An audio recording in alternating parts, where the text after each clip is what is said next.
네, 이번 시간은 FP 관련 이제 컴플라이언스 관련 내용을 좀 보실 텐데, 먼저 첫 번째로 보실 게 자금 세탁 방지 제도죠. 여기 자금 세탁이 나오는데, 뭐 자금 세탁 뭐 많이 들어보셨겠지만, 자금 세탁이라고 하는 것은 뭐 쉽게 얘기하면 범죄행위로부터 얻은 불법 재산이죠. 불법 재산을 합법 재산으로 위장 변환하는 과정을 우리는 자금 세탁 이렇게 이제 부르고 있습니다. 자, 그럼 이 자금 세탁 방지와 관련해서 크게 보면 이렇게 의심거래 보고 제도, 그다음에 고액 현금 거래 보고 제도, 그다음에 이제 고객 확인 제도, 이제 크게 보면 세 가지고요.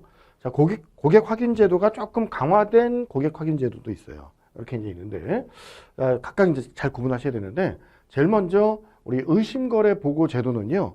자, 일단 의심되는 거래가 있어. 그럼 일단 보고하는 거야. 조금 의심되는데 이거 뭐 좀 불법 재산인 것 같은데, 자금 세탁 과정인 것 같은데, 의심만 돼도 보고하면 돼요. 그러니까 불법 재산이나 자금 세탁 행위를 하고 있다고 의심되는 어떤 합당한 근거가 있으면 하면 되는데, 그럼 합당한 근거다 아니다의 판단 주체는 금융회사에 있다는 거죠. 자, 그러니까 이 금융회사 종사자, 그러니까 이제 예를 들면 은행 직원이 자기 주관적인 판단에 의존해서 하는 겁니다. 좀 의심되는데 그럼 하면 돼요. 그렇죠? 자, 그러면 이 의심된 합당한 근거가 있다 그러면 여기 이제 금액에 상관없이, 이거 중요하죠. 얼마 이상 이런 게 아니라 금액에 상관없이 누구한테, 금융정보분석원장한테 그 의심 거래를 보고하는 것이다, 이렇게 보시면 되겠고요. 반면에 요거 이제 의심 거래 보고 제도가 주관적인 제도다 이렇게 본다면, 자, 고액 현금 거래 보고 제도는요, 이건 객관적인 거예요. 그러니까 뭐냐면 일일 거래일, 하루 동안에 1,000만 원 이상 금액이 정해져 있죠. 자, 1,000만 원 이상 현금을 입금하거나 현금을 출금했어.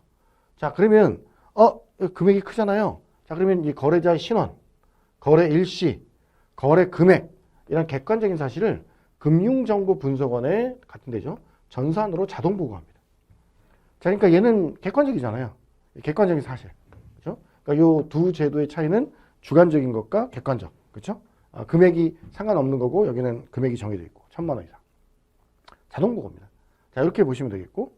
자, 세 번째 고객 확인 제도는요. 자, 금융회사가 고객하고 거래할 때, 이 고객의 우리 금융실명제니까, 자, 실지 명의도 필요하고요.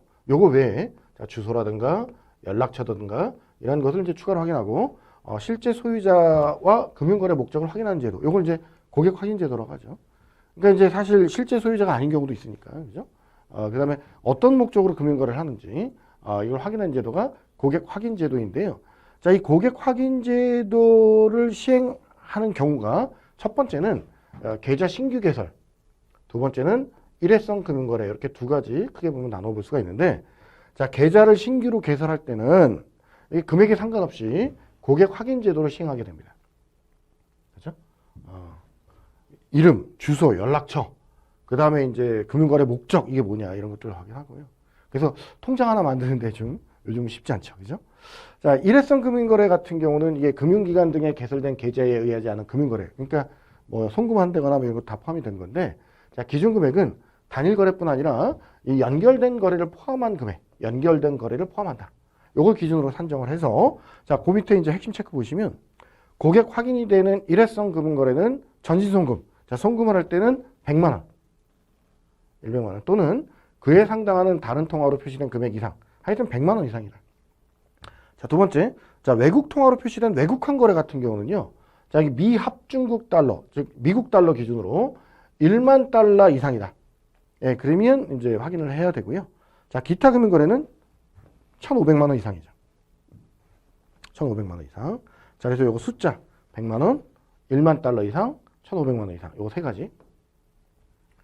자, 그다음에 이제 강화된 고객 확인 제도, 그러면 자, 위험 중심 접근법에 기초해서 고객별, 상품별 자금 세탁 위험도를 분류하는 거예요. 그래서 자금 세탁 위험이 좀 크다라고 한다면, 자, 실제 당사자인지, 그다음에 금융거래 목적, 이런 것들을 이제 확인하는 제도, 여기 이제 강화된 고객 확인 제도다, 이렇게 이제 보시면 되겠습니다.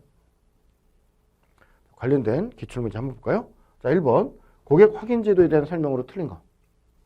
자, 금융회사가 고객과 거래할 때 고객의 실지 명의, 주소, 연락처 추가로 확인하고, 실제 소유자, 금융거래 목적을 확인하는 제도. 맞죠?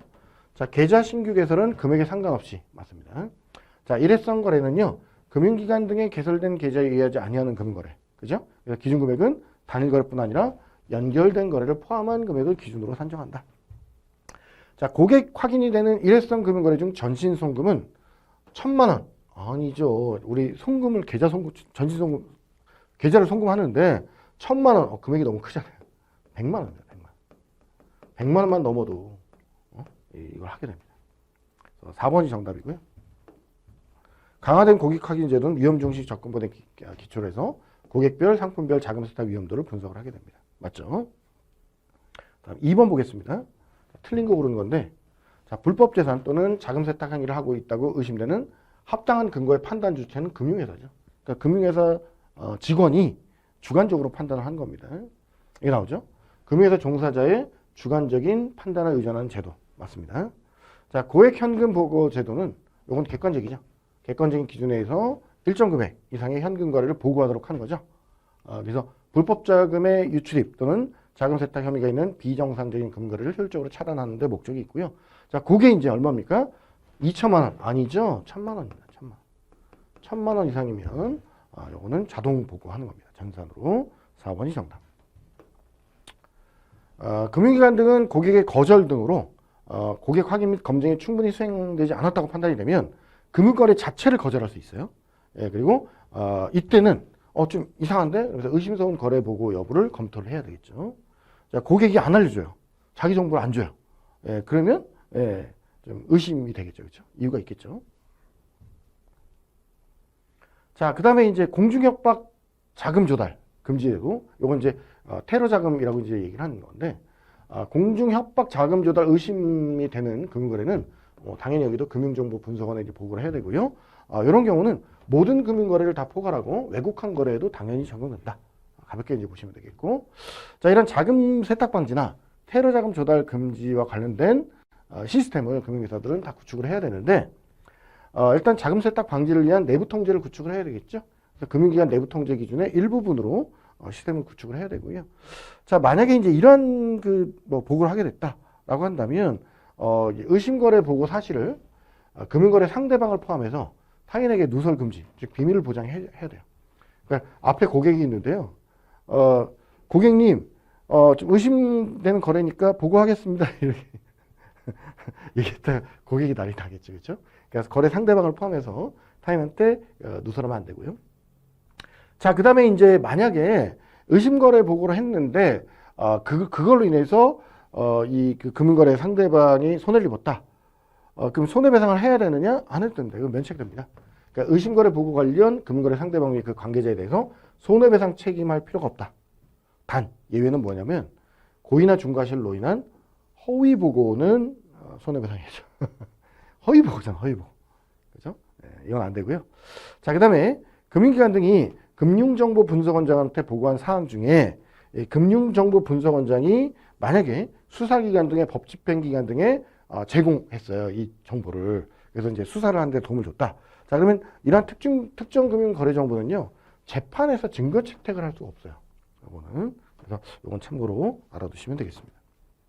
자, 그럼 관련된 기출문제를 한번 보겠습니다. 틀린 거 고르는 거죠.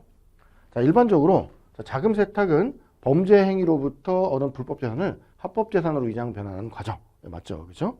자, 두 번째, 금융회사는 금융거래 관련 수수한 재산이 불법이라고 의심되는 합당한 근거가 있다면 거래 금액에 상관없이 의심거래 보고를 해야 되겠죠?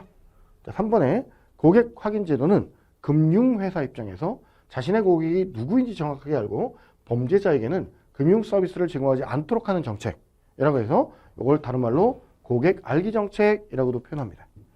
자, 강화된 고객 확인 제도는 위험 중심 접근법에 기초로 해서 자금 세탁 위험이 크다. 그러면 이제 실제 당사자 여부, 금융거래 목적 이런 것들을 이제 확인하도록 하는 제도죠. 자, 금융기관 등은 의심거래 보고를 했다. 그럼 당해 보고 관련된 금융거래 상대방 및 그의 관계자에 대해서 손해배상 책임을 부담할 수 있나요? 이렇게 하게 되면 의심거래 보고를 못 하겠죠. 그래서 손해배상 책임 부담이 면책이 됩니다. 그죠? 물론 예외적으로 허위 보고를 했다 그러면 이제 그런 손해배상 할 수도 있겠습니다만 기본적으로 면책이 된다. 이렇게 이제 보시면 되겠습니다. 자, 이어서 투자 권유 프로세스에 대해서 살펴보겠습니다. 자, 고객이 찾아와서요. 상품 권유를 해달라고 하는 거예요. 그러니까 예를 들어서 고객이 찾아왔어. 은행이 됐건 금융회사에 고객이 찾아오면 제일 먼저 그 고객한테요. 제일 먼저 물어봐야 될 것은 이 투자 권유를 희망하는지 여부를 물어봅니다. 투자 권유를 희망하느냐 아니면 원치 않느냐. 자, 그러면 만약에 이제 투자 권유를 원치 않으면 스톱이죠. 알아서. 그러니까 우리가 이제 뭐 백화점에 물건 사러 가도 뭐 백화점에 물건을 막 구경하고 있는데 직원이 막 오잖아요. 그러면 좀 그걸 권해주는 걸 좋아하는 사람도 있지만, 예? 좀 이제 부담스러울 경우가 있죠. 예, 그러면 제가 알아서 볼게요. 뭐 이렇게 하고 둘러보는 경우도 많이 있는데, 저도 좀 그런 스타일인데, 이걸 물어봅니다. 원치 않으면 이제 거기서 이제 중단이 되는 거고, 만약에 투자 권유를 희망한다.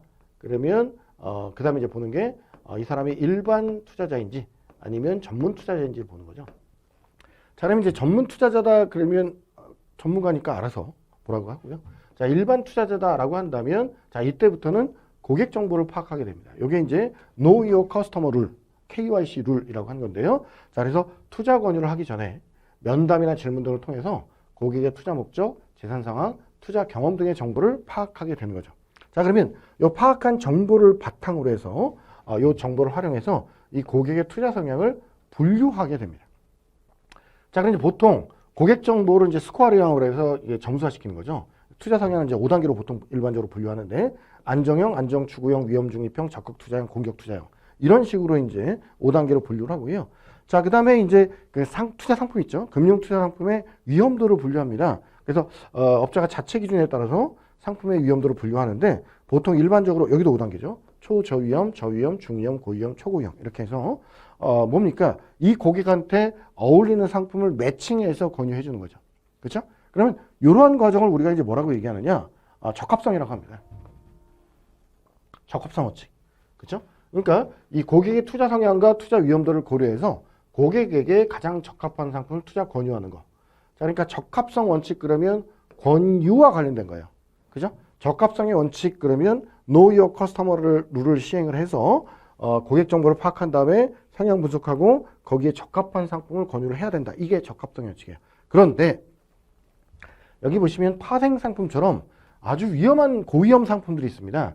자, 그럼 이 고위험 상품은요. 투자자 보호를 강화를 해서 적정성의 원칙이 적용될 수도 있거든요. 자, 그러니까 이러한 파생 상품 같은 고위험 상품은 여기 이게 중요하죠. 투자 권유가 없더라도 권유와 관련된 게 아니다는 거 요거 알아두시고요. 자, 투자 권유가 없더라도 면담 질문 등을 통해서 고객 정보를 반드시 파악을 해야 돼. 자, 그러니까 자기가 알아서 보겠대요. 일반 투자자인데 자기가 알아서 보겠대. 자, 그런데 그럼 이제 권유하지 말라는 얘기잖아요. 자기가 알아서 보는데 그 고객이 고른 상품이 파생 상품이야.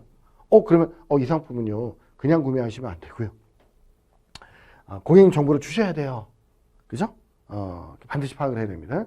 자, 그러면 만약에 그 고객 정보에 비추어서 해당 파생 상품 등이 고객에게 적정하지 않다고 판단이 되면 그 사실을 고객한테 알리라는 겁니다. 고객님 성향이 지금 안정형인데 파생 상품은 굉장히 위험한 상품이니까 이거 안 하시는 게 좋을 것 같은데요. 그죠? 자, 이렇게 해서 이거는 알려야 된다는 겁니다. 판매하지 못한다는 건 아니죠. 알리고 확인받고요. 그래도 나는 이거 구매하겠다 그러면 구매하는 겁니다. 그러니까 권유와는 관련이 없다라는 거 두 가지 잘 알아두시고요. 자, 그 다음에 이제 투자 권유를 희망하지 않는 사람. 자, 이 사람한테는 어떻게 해요? 투자 권유를 할 수 없음을 알려줘야죠. 제가 투자 권유를 하지 말라고 그랬으니까 못합니다. 대신에 자, 여기 적정성 원칙, 대상 상품 거래를 희망하는 투자자. 즉 고위험 상품을 사고 싶어요. 자, 그런 경우에는 정보를 주셔야 돼요. 자, 정보를 주셔야 되는데 만약에 정보를 안 줘. 안 알려줌. 정보를 미제공하면 관련 법령에 따라서 거래 제한 사실을 알리는 거죠. 그러니까 앞에서 이제 우리가 이제 보셨습니다만, 자, 우리 파생 상품처럼 고위험 상품을 구매를 하려면 고객 정보를 반드시 파악해야 되는데 만약에 정보를 미제공. 자, 그럼 판매 자체가 중단됩니다. 판매를 못 해요. 그죠? 만약에 제공을 했어요. 그러면 부적정하다는 사실을 알리더라도 판매도 할 수 있다는 거죠. 그렇죠? 고객이 자기가 그래도 사겠대요. 자기가 책임지겠대요. 그럼 하는 거예요. 그죠? 그러니까 정보를 안 줄 때만 판매할 수 없다는 거 알아두시면 되겠습니다. 자, 그럼 관련된 기출문제 한번 볼게요. 자, 여기 보시면 괄호넣기죠. 자, 금융회사는, 자, 여기서 이제 포인트가 뭡니까? 투자 권유를 하지 않더라도 요게 이제 중요하죠. 자, 그러니까 고객의 어떤 정보를 뭐 상품 취득, 뭐 처분 목적, 재산 상황, 취득 처분 경험 이런 정보를 파악하는 게 권유와 관련해서 파악한다 그러면 적합성, 권유가 아닌데 파악한다 그러면 적정성이죠. 2번이 정답이죠. 그렇죠? 자, 요걸 잘 캐치를 좀 하셔야 됩니다. 권유냐 아니냐 요거. 자, 이어서 그럼 투자 권유 희망자에 대해서는 어떤 판매 과정을 거치게 되냐. 우리가 방금 보셨다시피 투자자 정보를 파악하고요. 투자자 성향을 분석했잖아요. 그러면 적합한 상품을 권유를 해야 돼. 그렇죠? 이게 적합성인데 만약에 이제 이걸 적용하더라도 투자 권유할 때 하면 안 되는 금지 사항들이 있습니다. 첫 번째, 거짓 내용을 알리면 안 되겠죠. 뭐 당연한 얘기고요. 자, 그다음에 불확실한 상황에 대해서 단전적인 판단을 제공하거나 확실하다고 오인하게 할 소지가 있는 내용을 알리는 얘기. 안 되죠. 제가 볼 때는 하반기에는 반드시 오릅니다. 이런 거 하면 안 돼요. 자기가 뭐 점쟁이나 신도 아닌데 어떻게 알아요. 그죠? 자, 그 다음에 요거. 자, 요 부분이 뭐 잘 나오는 건데, 자, 투자자로부터, 자, 투자 권유 요청을 받지 않고, 방문 전화 등 실시간 대여 방법을 이용하는 행위. 요걸 우리가 이제 뭐라고 얘기해요? 불초청 권유 이렇게 얘기하죠. 자, 그러니까, 투자 권유 요청을 받지 않았는데 가서 이제 얘기하면 안 된다는 얘기예요. 예, 요게 이제 조금 내용이 바뀌긴 했는데, 아직 우리 기본서는 그대로라. 자, 증권과 장외 파생 상품에 대한 투자 권유는 제외. 그러니까 불초청 권유 대상이 되는 것은 장외 파생 상품만 해당이 되는 거죠. 그죠? 요거 이제 잘 체크해 두시고. 자, 두 번째. 자, 투자 권유를 받은 투자자가 거부 취지 의사를 표했음에도 불구하고 투자 권유를 계속하는 행위 하면 안 되는 거예요. 그죠? 이걸 이제 우리 뭐라고 표현해요? 재권유라고 얘기하죠. 재권유. 재권유 금지 이렇게 됩니다. 자, 그런데 단 투자성 있는 보험계약에 대한 투자권유, 그러니까 변액보험, 거부 취지 의사를 표시한 후에 1개월이 지난 후에 다시 투자권유, 다른 종류의 금융투자 상품에 대한 투자권유, 요거는 제외라는 거죠. 자, 그러니까 예를 들면 고객한테 고객님 주식 투자 한번 해보시죠. No? 이렇게 거부했어요. 자, 그랬더니 어떻게? 그러면 채권은 어떠세요? 이거는 뭐예요? 다른 종류니까. 그럼 변액보험은 어떠세요? 이런 건 괜찮다는 거죠. 아니면 자, 주식 투자라고 권유했는데 노 했습니다. 그럼 한 달 기다렸다가 한 달 뒤에 다시 가는 건 괜찮은 거죠. 그죠? 이렇게 보시면 돼요. 자, 특히 요 두 가지가 잘 나오는 거고요. 자, 그 밖에 자, 투자자로부터 금전대여나 그 중개 주선 대리를 요청받지 않고 이를 조건으로 투자를 권유하는 행위. 자, 그러니까 특별한 요청이 없는데 고객님 요번에 뭐 좋은 상품인데 투자 한번 해보시죠. 그랬더니 나 돈 없어서 못해요. 우리 이게 대출을 받아서 투자해도 돼요. 이거 확실한 건데 이렇게 알선하는 거예요. 고객이 원치도 않았는데. 자, 그다음에 관계법령 및 회사가 정한 절차에 따르지 않고 금전, 물품, 편익 등의 재산세계 이익을 제공하거나 제공받는 거 안 된다는 거죠. 자, 그다음에 여기 밑에 보시면 자, 계열사가 운영하는 펀드를 투자 권유하는 경우에 준수사항. 자, 그러니까 자, A 회사가요. 요 계열 회사인 A 다시 회사에 펀드를 권유를 해요. 자, 그런 경우죠. 자, 그런 경우에 그 집합 투자업자가 회사의 계열 회사에 한다는 사실을 고지를 해야 되는 거죠.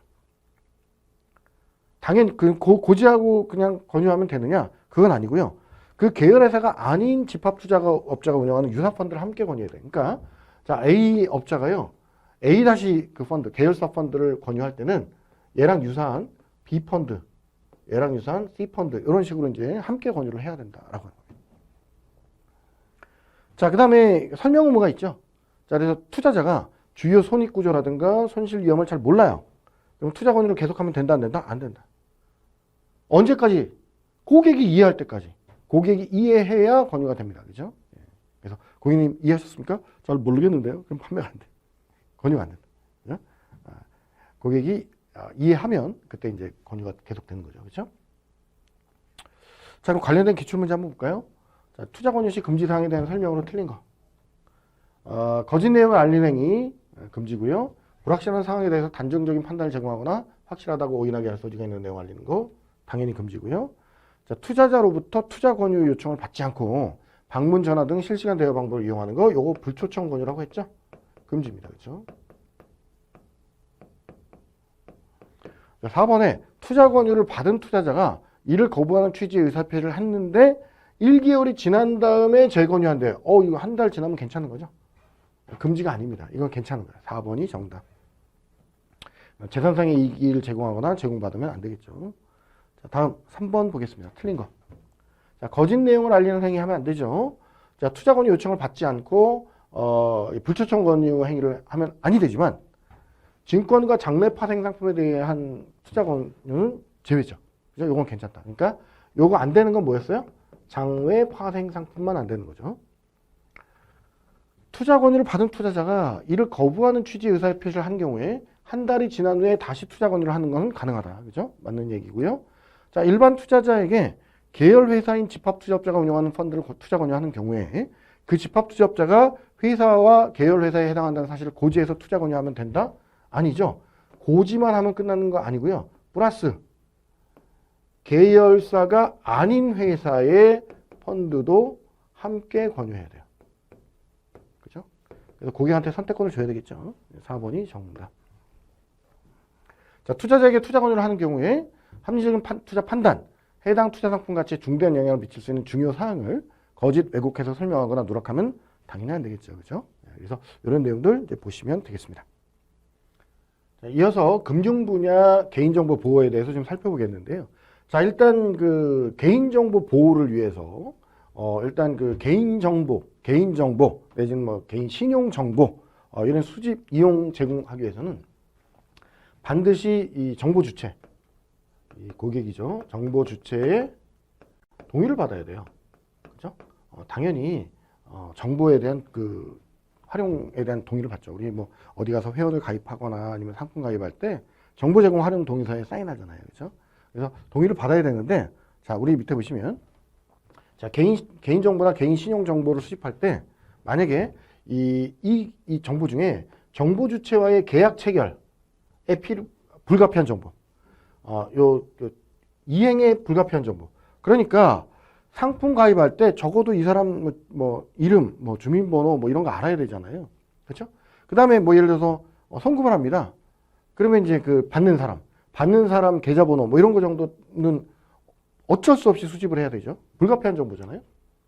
이런 정보. 그다음에 거래 상대방 신용도와 거래 능력. 이게 대출 받을 때 이 사람 신용도라든가 거래 능력 판단을 해야 얼마를 대출할지가 나오죠. 그래서 이런 것들을 판단할 때 필요한 정보는요. 정부 주체의 동의를 받지 않아도 수집할 수 있어요. 이건 당연한 얘기죠. 그렇죠? 그러니까 원칙적으로 동의를 받아야 되지만 계약 체결에 그 불가피한 정보, 대출에 그 꼭 필요한 정보 이런 것들은 동의를 받지 않아도 수집할 수 있다는 거. 그러니까 이런 것도 무조건 동의를 받아야 된다 이러면 틀리죠. 자, 그다음에 이 그 개인 정보는요. 해당 신용정보 주체가 신청한 금융거래와 같은 상거래 관계 설정의 유지 여부 등을 판단하기 위한 해당 목적으로만 이용해야 됩니다. 해당 목적으로만. 그러니까 이 목적으로 썼는데 다른 목적으로 쓰면 안 된다는 얘기예요. 그죠? 자, 만약에 이 고객의 그 정보를 다른 사람한테 제공을 해야 되잖아요. 자, 그런 경우에는 그 제공하는 데요. 그 정보 주체에게 누가 제공받는 자. 그다음에 그 제공받는 자는 어떤 목적으로 이용을 하는 건지. 그죠? 자, 그다음에 제공하는 내용이 뭔지. 그죠? 자, 그다음에 제공받는 자의 개인신용 정보 보유 및 이용 기간. 언제부터 언제까지. 이걸 모두 알리고 미리 동의를 받는 거예요. 미리. 자, 그러니까 자, 처음에 그 뭐 회원을 가입하든지 뭔가 계약을 할 때 동의를 받았잖아요. 그렇죠? 동의를 받았단 말이에요. 그런데 제3자한테 어떤 제공을 할 때는 요건 별도로 동의를 받는 거죠. 별도의 동의가 필요하다. 이 동의하고는 별도다. 그렇죠? 이렇게 이제 먼저 보시고요. 자, 관련된 기출문제 보시면 우리 틀린 거 그러는 건데요. 자, 일단 개인정보가 뭐냐? 앞에서 안 나온 건데 지문을 통해서 보시면 개인정보는 살아있는 개인에 관한 정보입니다. 그러니까 성명, 주민번호, 뭐 영상 등을 통해서 개인을 알아볼 수 있는 정보입니다. 그죠? 이런 게 이제 개인정보고요. 그러면 추가적으로 이게 신용정보 그러면 금융거래와 같은 상거래에 있어서 거래 상대방의 신용을 판단할 때 필요한 정보를 신용정보. 이거 묶어서 개인신용정보 이렇게 얘기하는 거죠. 자, 그러면 이제 개인정보를 처리할 때는 여기 이제 그 법 이름이 개인정보보호법이라고 하는 법이죠. 이 법에 따라서 정보 주체의 개인정보 자기결정권을 보장할 수 있도록 처리해야 된다. 자, 그러니까 내 정보에 대해서 그 자기결정권이 있습니다. 자, 그러니까 뭐 예를 들면 마케팅 목적으로 활용하지 말라든가, 내 정보를 뭐 삭제를 해달라든가, 정정해달라든가, 이런 결정권을 자기가 갖고 있는 거야. 그죠?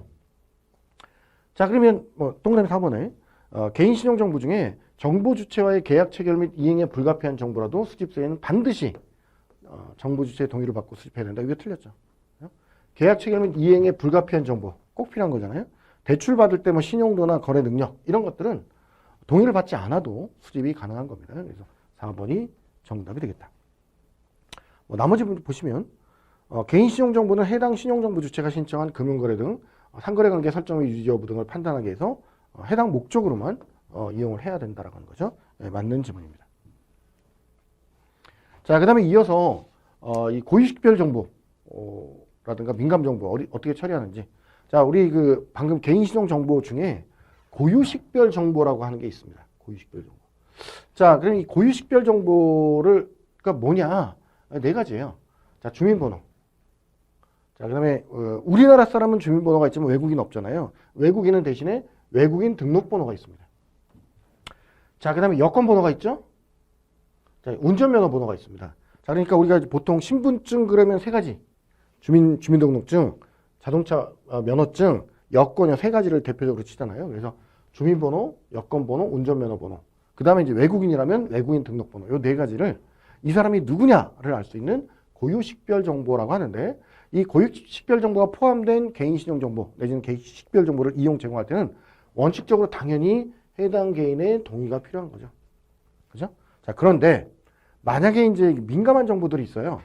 나에 대한 정보 중에 민감 정보가 있는데 예를 들면 나의 사상, 나의 신념, 그 다음에 내가 노동조합에 가입한 이력, 뭐 어떤 특정 정당에 가입했거나 탈퇴했던 이력, 나의 정치적 견해, 좀 민감하죠. 그죠? 건강, 성생활 관련한 정보, 그 다음에 유전적인 정보, DNA 정보, 범죄 경력 자료와 같은 해당 정보. 자, 이런 것들은 좀 민감합니다.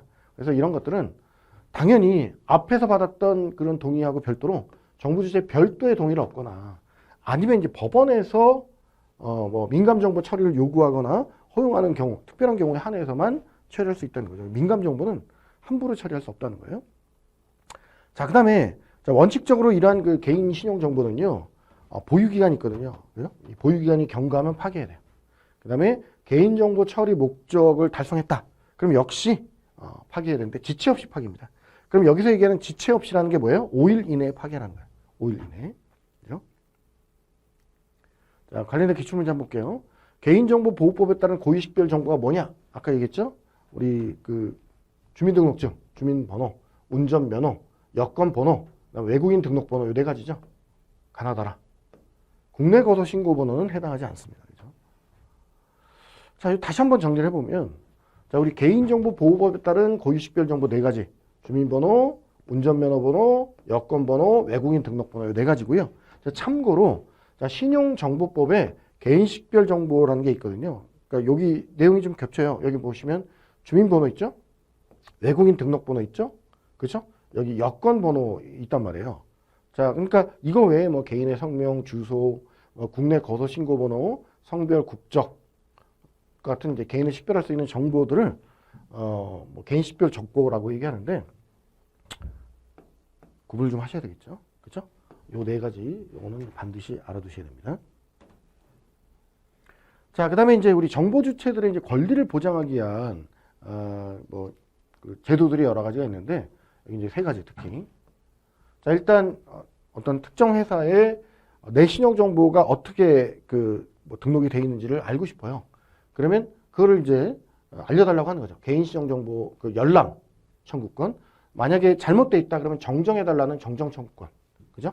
열람 정정 청구권이 있습니다. 자, 그래서 열람해달라고 요청할 수 있는데 만약에 개인정보 열람을 밑에 이제 보시면 요구하잖아요. 그러면 10일 이내에 열람할 수 있게 해줘야 돼요. 같이 알아두시고. 자, 만약에 말이죠.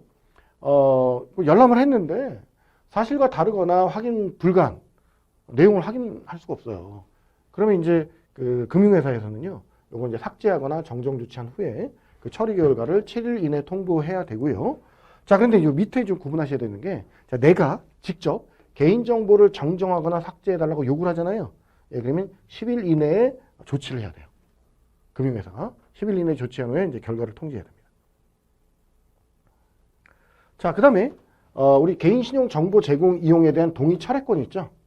내가 뭐 회원을 가입하거나 할 때 동의를 해줬는데 더 이상 원치 않습니다. 그럼 철회권 행사할 수 있고요. 자, 그 다음에 개인신용정보 처리를 못하게 처리 정지권이라는 게 있죠. 자, 그럼 이 처리 정지는요, 이제 밑에 보시면, 자, 이걸 요구했을 때 10일 이내에 개인정보 처리의 전부 또는 일부를 정지를 해야 됩니다. 여기 이제 다 10일이죠. 다 10일이고, 여기 얘만 7일이다. 요거 이제 잘 체크하시고요.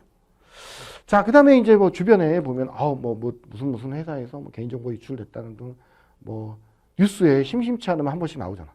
그죠? 그럼 이런 개인정보가 유출됐을 때 어떻게 조치합니까? 정당한 사유가 없으면요, 5일 이내에 통지를 해야 돼요. 5일 알아두시고요. 만약에 이제 그 유출했을 때 그 신고 절차, 만약에 이제 1만 명 이상 개인정보가 유출이 되잖아요. 예, 그러면 여기 5일 이내에 행안부나 한국인터넷진흥원, 키사라고 하는데 여기에 신고를 해야 된다라고 하는 거 같이 알아두시면 되겠습니다. 자, 그럼 관련된 기출문제 한번 볼게요. 자, 정보 주체의 권리 보장에 대한 설명으로 틀린 거. 자, 금융기관은 정보 주체의 열람정정 청구의 내용을 조사하고 만약에 금융기관이 봤을 때 사실과 다르거나 확인 불가한 개인신용 정보가 있다. 그럼 삭제 또는 정정 조치를 하게 되는데 그 처리 결과는 7일 이내에 통보를 해야 됩니다. 그렇죠? 자, 정보 주체는 금융기관에게 개인신용도 등을 평가하기 위한 목적 외의 다른 목적으로 행한 개인신용 정보 제공 동의에 대해서 철회가 가능하죠. 뭐 당연한 얘기죠. 자, 정보 주체는 신용정보 제공 이용자에 대해서 상품이나 용역을 소개하거나 구매를 권유할 목적으로 본인에게 연락하는 것을 중지하도록 청구할 수 있습니다. 그죠? 자, 그러니까 제가 뭐 회원 가입할 때 당연히 뭐 정보 제공 동의, 뭐 마케팅 동의 다 했으니까 전화가 오겠지만 와, 진짜 하루 중에 있잖아요. 내가 꼭 필요한 그 전화보다 이 마케팅 전화가 더 뗄렐렐레 와갖고 딱 받아보면 고객님 안녕하세요. 좋은 혜택에 대한 안내가 있어서 또 들어보면 뭐 보험 상품 가입하라는 등 아니면 뭐 하라는 등 자기들 뭐 혜택은 무슨 혜택이에요? 자기들한테 혜택이지. 그렇죠? 뭐 가입하라는 거야. 뭐 물건 팔라고 하는 거 다 그런 거야. 그래서 뭐 어찌됐건 그 정보에 대해서 중지하도록 청구할 수 있다는 거죠. 동그라미 4번에 정보 주체가 자신의 개인정보에 대한 연락을 요구하면 며칠 이내? 10일이죠. 10일 내에 조치를 해야 되고요. 정보 주체가 자신의 개인정보에 대해서 정정 삭제를 요구한다. 그럼 요건 이제 10일 이내에 조치하고 결과를 통지합니다. 자, 그러니까 요거 이제 주의하셔야 될 게, 자, 금융기관이 자기들이 봤을 때 사실과 다르거나 확인 불가한 내용을 삭제 정정 조치하면 요 7일인데요. 자, 이 정보 주체, 즉 개인이 자기 정보를 정정해달라, 삭제해달라 요구를 하면 요건 10일입니다. 그죠? 헷갈리지 않도록 주의하시기 바랍니다.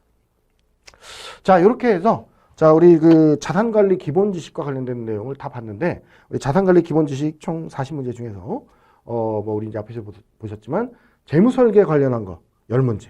그쵸? 그 다음에 경제동향 관련한 거 15문제. 우리 법규와 관련된 거 15문제. 이렇게 되는데, 뭐, 앞에서도 말씀드렸지만, 재무설계 관련해서는 고득점. 그죠? 거의 10문제 다 맞도록. 그 다음에 경제동향은 좀 어려우니까 선방. 그죠? 내가 아는 것만 맞춰주고, 모르는 건 잘 찍고. 그 다음에 이제 법규 부분은, 이게 법규 내용이 좀 어렵다고 생각할 수 있지만, 시험은 평이하게 좀 나오는 편입니다. 그래서 좀 평타 정도 치는 전략, 그렇게 전략을 잘 세워서 하시면 좋을 것 같습니다. 자, 수고 많으셨고요. 강의를 들으신 모든 분들이, 우리 자격증 시험 합격하기를 기원하면서 강의를 모두 마치겠습니다. 자, 다음 시간에는 세무설계로 또 찾아뵙도록 하겠습니다. 수고하셨습니다.